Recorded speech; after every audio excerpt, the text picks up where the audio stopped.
hostile countries like the US. We know that some of these countries are having their precipitation cut off because they have stated so on the floor of the UN, like the president of Iran stating emphatically that NATO weather modification programs were cutting off the precipitation to Iran. But US media never covered it. We have an economic model operating globally, which is operating based on covert force. And I have very serious questions after watching the financial patterns as to whether that financial force or that force includes weather warfare. People were coming to me, telling me about this. So because of that, I went to the government in Ottawa under Freedom of Information. There was a 40-page report, of which half the pages were completely blank, and the other half had a lot of blank outs. But there was sufficient information to tell me that, yeah, they're aware. They call it geoengineering.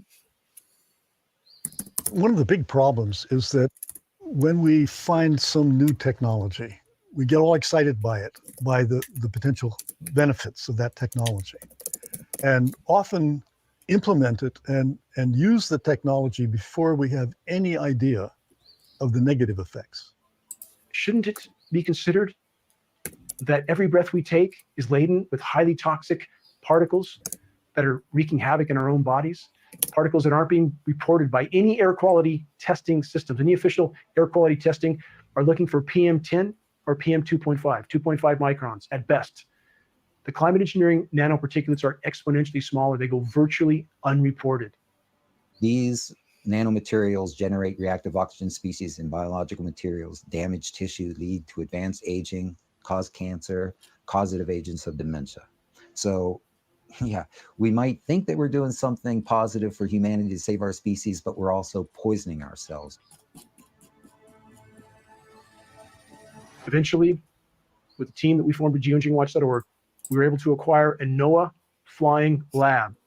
We were able to test at altitude to confirm the elements that were showing up at the surface. Our intention was to do a point-to-point sampling mission. We could see these obvious patterns that were being laid out in the sky. We were really thankful for the opportunity to be able to get up to altitude. And on the return mission, we noticed that that cloud layer had descended. And we sampled below the cloud layer, we sampled through that confluent layer and above it. We found exactly the same elements listed in climate engineering patents, the same elements we found on countless surface tests of precipitation from all over the globe.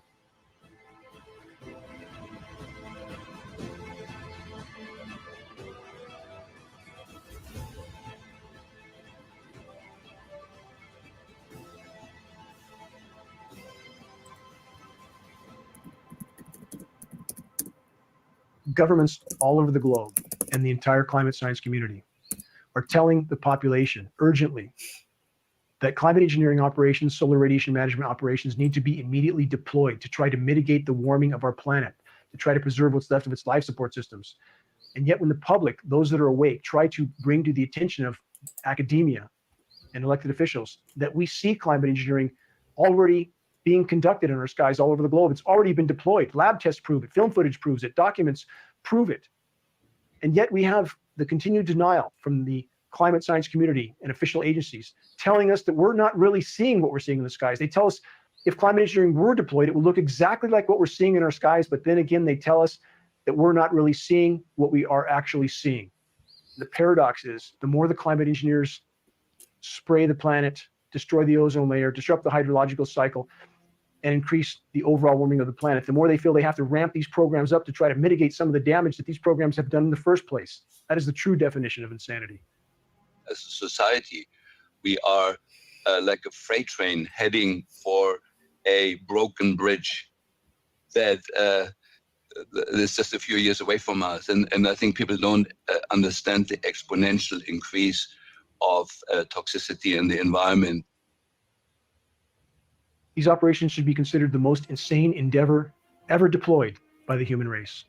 These operations are systematically derailing all of Earth's life support systems in the attempt to blot out the sun. The myopic, short-term objective of trying to cool the planet while worsening the overall warming. The climate engineers, if these operations are allowed to continue, are pounding the nails into our collective coffins. From a scientific perspective, and what we know about nanomaterials and effect on human health and the environment, this is a serious problem. And it really does warrant further scientific investigation. We need the answers to get to the bottom of this national security problem.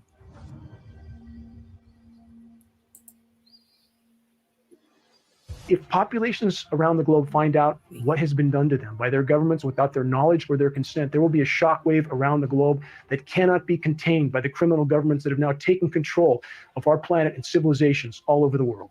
Just bringing transparency will shift so many things that it will make it extremely difficult, because you cannot manage an entire planet with overt force, only with covert force. If we bring transparency to who it is in the covert force, it shifts everything.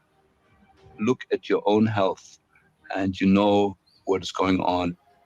And if you love your children, join us in fighting what we need to fight. This is a just fight. It's the right fight. It's the right cause. And if the climate engineering operations, which are derailing Earth's life support systems, are not immediately exposed and halted, all other challenges for the human race become moot because the planet will no longer support life. We are in completely uncharted territory. Virtually the entire web of life is being systematically contaminated and decimated by the ongoing climate engineering operations, on top of all other forms of human activity or anthropogenic activity that are wreaking havoc in the web of life. Climate engineering, mathematically, statistically speaking, is the single greatest and most immediate threat we collectively face, short of nuclear cataclysm. Sounds like pure science fiction, but there is a growing underground movement of people who believe that our harsh drought is part of a government conspiracy.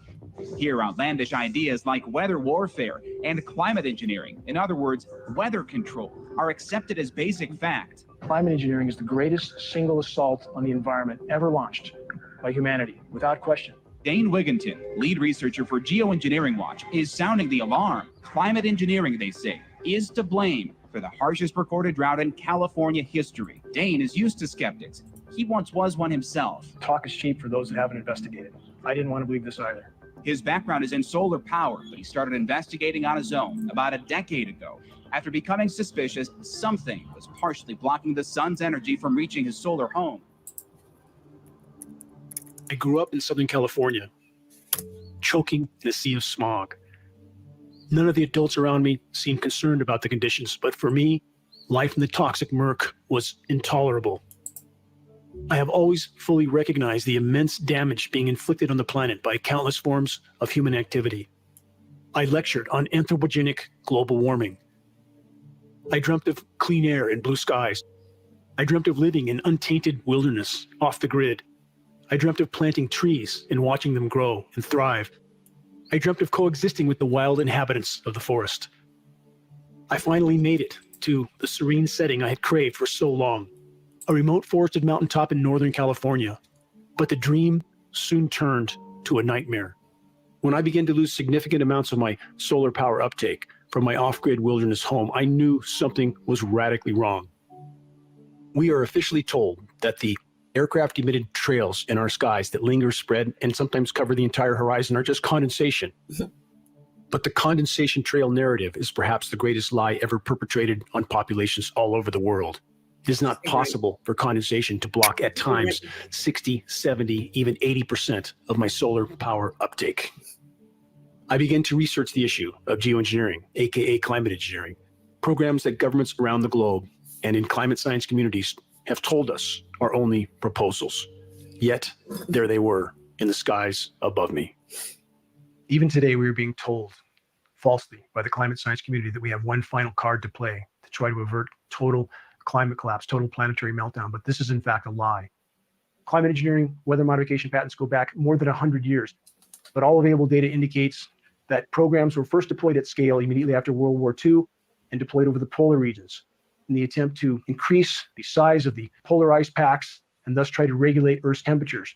It lays the predicate and the foundation for the development of a weather satellite that will permit man to determine the world's cloud layer and ultimately to control the weather, and he who controls the weather will control the world.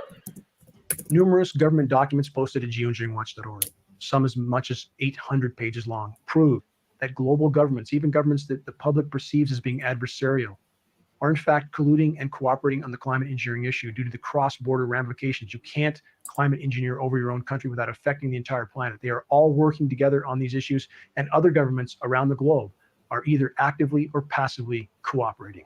Is the government experimenting with our weather? People say the government is up there in airplanes spraying all kinds of chemicals to change or manipulate the weather. It is called geoengineering, fighting global warming by putting a chemical dust in the atmosphere and reflecting harmful radiation back into space. You could use barium oxide, for example, which makes big fluffy clouds. You could use tiny little bits of aluminum, which is benign in the environment, and essentially manage the climate. There are 172 bills before the U.S. Senate right now calling for more weather modification programs. A Weather Modification Act calling for research in, quote, attempting to change or control by artificial methods the natural development of atmospheric cloud forms. My personal opinion is that we have to keep geoengineering on the table. We have to look at it very carefully because we might get desperate enough to want to use it. There is a line of research on what's called geoengineering, which are various techniques that would delay the heating to buy us 20 or 30 years to get our act together. The stated goal of some of the world's most recognized geoengineers, like Dr. David Keith and Dr. Kim Caldera, is to put 10 to 20 million tons of nanoparticulates into global skies annually. That's an inconceivable amount of material. This material is on top of industrialized pollution. Right? This is about how we engineer the planet.